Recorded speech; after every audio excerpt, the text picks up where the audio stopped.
Hey, we're back. Hi. Rob is supposed to be researching diligently something to ask me right now, and instead he's a deer in headlights. So what do we have? BallOfSpray.com, wonderful website. Go check it out. The forum, the juice, the goss, the drama. All of it. Yep. If you like drama in water skiing.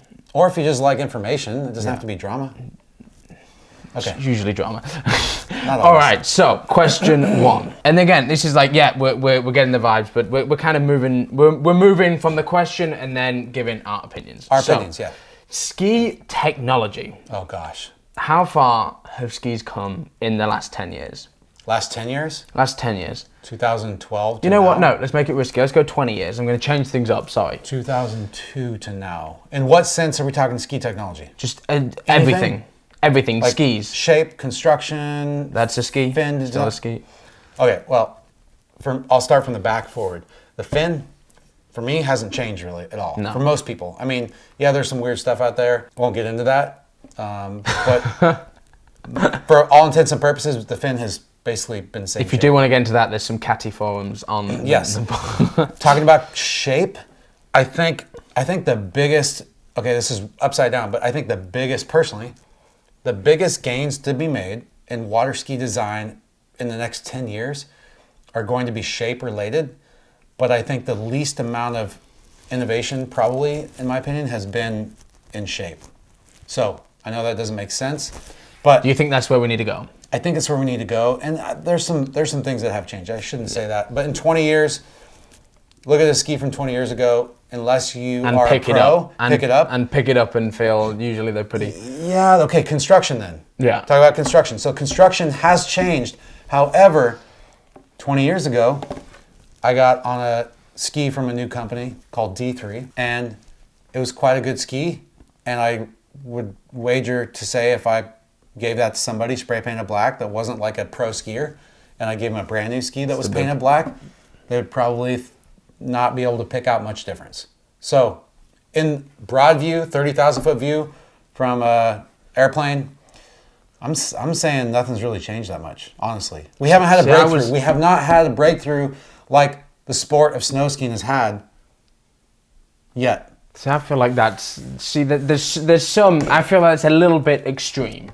Well, let's hear it. What do you think? So my opinion. What do you think? Oh, he's taking now. How far have skis come in the last 20 years, Rob?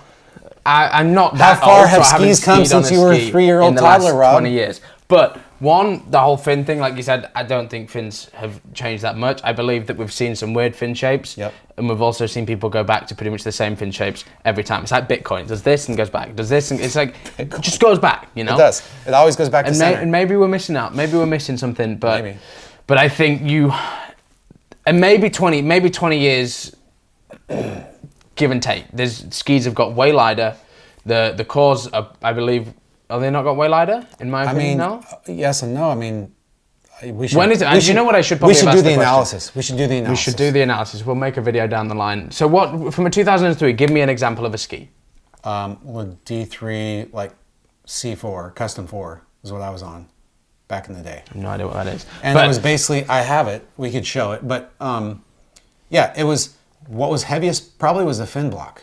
Actually, might have been too heavy, but the ski was quite light. I think it was PVC core, slightly different foam core than what we run now. I think it was still full carbon construction, and I think the weight is pretty much, 25, 30 years ago to now, big difference. Yeah, I think there's a big change from 30 years ago to 20 years ago. I think in my head, I was thinking when I went for 20 years, I was thinking of like the ones that you see that heavy, very heavy, very narrow. You're trying to free ski, you're sinking, you're trying to do whatever. You just spend the whole time like this. And I think you'd go back to the 90s for that. Yeah, and the 80s. Sorry, my dates are culturally inappropriate. I'm learning as well as you are. But in your opinion, skis haven't changed that much. I think it brings up a good point that if you look in the last 20 years, the last 2 decades, we haven't seen the progression that you would have expected. Some companies have had great skis on particular years where people have so there hasn't been a major jump. There's been great skis that have come out, but there's not. I don't think anybody would argue, any manufacturer, anybody on the leading edge would argue that there has been a revolutionary breakthrough in ski design in the last 20 years. I think the way that I'm looking at it is I think, like you say, there's been good skis and there's been bad skis, but I would say that it's, like you say, nothing has massively gone. This is a whole new thing. It's made us go from, like, in what, the 90s to the 2000s, there was a pass improvement. But from 2003, I'm showing my awful history takes here, there hasn't been that much of an improvement in boy count, right? I don't think there's been any 2 boys. I mean, people ran, there was 41 was ran around that era, right? Andy had run it, he'd gotten like 1.5 or something. So that's probably the best way to prove that you're kind of correct. Obviously, we've had perfect pass, we've had all this kind of stuff. But there's a lot better skiing happening now. So Also, overall, I think everything, the level is much efficiency. Oh, okay, let's just relate it to another sport, snow skiing. Snow skiing has seen in the last 20 years, maybe especially in the last 30 years, but they've seen more consistent innovation. They've seen innovation in construction. They've seen, especially if we're talking about like kind of the free ski, free ride scene. We've seen powder skis. We've seen full rockered skis where they used to be cambered. Now they're like this. But now we've seen hybrids. So camber with rocker, rocker with camber. Now we've kind of come full circle. Would you not say the skis got really wide? The skis got really shaped. Now we kind of have seen everything in snow skiing, and if you pick up snow skis from today versus snow skis 20 years ago, it's big difference. I haven't picked up a pair of skis, but so my question, last one, because we're gonna. This is meant to be a quick fire thing, but sorry, got a rabbit hole. Syndicate Omni. Yeah, Syndicate Omni. Girls Omni. Girls Omni. Close, but obviously that category of ski, the cross division, Freeride, there's other brands, all that kind of stuff. Do you think there was anything on the market 20 years ago that was the equivalent to that? No. And that's where I truly believe maybe high end is better skis. I'm falling in love with current skis, but I think that the Freeride division and the Omni division, that I believe a lot of people should, the ski that they should be riding, I think that has taken, from what I've seen, from when I've noticed and been able to give my opinion on people's skis, which has only really been in the last 8 years from when I started to have a little bit of knowledge. Like learn how to talk and stuff. but in the that's terrible. I'm bad. I'm sorry. It's just calling yourself old. But in the last 20 years, I truly think that was the biggest, that kind of free ride that came along, and I believe that Omni was a bit of a spearhead of that one. Well, let's talk about that. So I when you asked the question, I was thinking high end. Me too.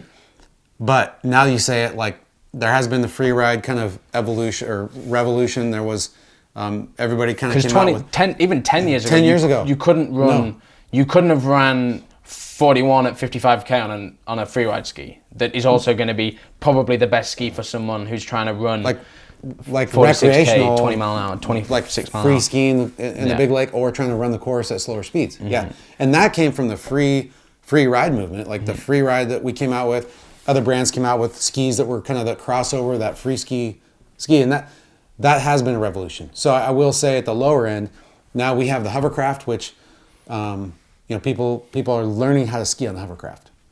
I can tell you're not into it anymore because it's supposed to be I'm trying to be ahead of the game. I'm trying to get ahead of the game. In the free ride and the free ski and the crossover movement, like the Omnis and other brands have their equivalents, that has been innovative. So I take it back.